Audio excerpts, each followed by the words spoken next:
Дэлхийн дотоод үйл явдлууд болон галт уулшлын талаар энэ видеогоор мэдлэг олж авцгаая.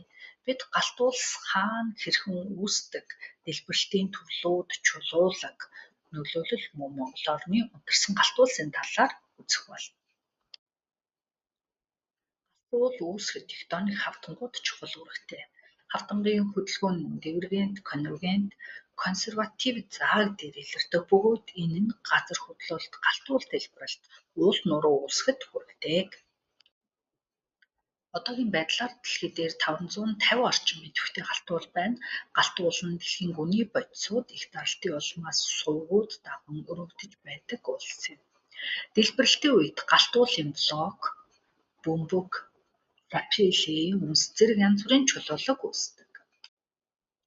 Галт уул дэлбэрэх нь дэлхийн бүтэц тухайлбал далайн царццаас остеоносфер, майнд, цүн зэрэг давхаргуудтай холбоотой.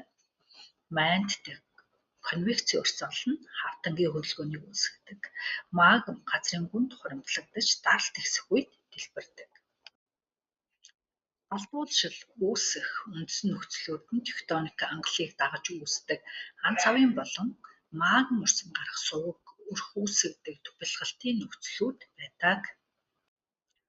Галт уулын дэлбэрэлтийн төрлүүд нь гвайн төрөл, тайван дэлбэрэлт, стромболийн төрөл, өтгөн лав ялгарч бага хүчтэй дэлбэрэлт, вулканогийн төрөл, маш өтгөн лавтай хүчтэй дэлбэрэлт, мөн пленийн төрөл, үнснээс үл агаар мандлыг хамардаг хүчтэй дэлбэрэлт зэрэг багтдаг. Галт уулын төрлүүд нь давхрат галт уул буюу олон давхрахтай хүчтэй дэлбэрэлттэй болон бамбайн галт уул буюу налуу хажуутай шингэн лав урсдаг гэж ангилдаг. Магма нь дэлхийн гүнд орших халуун айлмал чулуулаг бөгөөд газрын гадаргад гарч ирсэн магмыг лав гэдэг.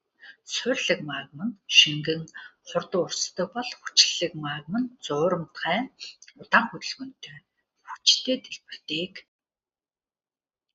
Галт цагирагт номхон далайн эргэн тойронд байрлах идэвхтэй галт уулс газар хөдлөлтийн бүс юм. Галт уулшил нь газрын давхраг, гадаргын хотхор гүдгэр газар зүйн бүрхөвч бүрэлдэхэд чухал үүрэг гүйцэтгэдэг. Индонезийн томоохон галт уулс болон бусад идэвхтэй бүс нутгуудад хүн төрөлхтөн галт уулстай зэрэгцэн амьдарсаар байна. Галт уулс болон газар хөдлөлтийн талаарх мэдээллийг Volcanoes Earthquakes аппликейшнээс авах боломжтой.